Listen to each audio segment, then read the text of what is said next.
ছাদে এসে দেখলাম যে মালটা পড়ে আছে, হয়তো বা পাকিছে। যাই হোক, আমি যেয়ে দেখি মালটা পাকা কিনা। এই দেখেন, মনে হয় পেকে গেছে, কারণ এই যে অলরেডি একটা পড়িছে, এই যে একটা পড়িছে, আর ওই যে একটা দেখা যাচ্ছে ওইটাও পড়িছে। কিন্তু ড্রাগন গাছের যে কাটা, এর ভিতরে হাত দেওয়া যায় না।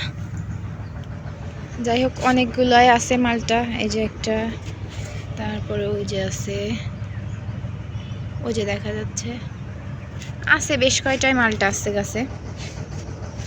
যখন ছেড়বো গাছ থেকে তখন আপনাদের অবশ্যই ভিডিও করে দেখাবানি।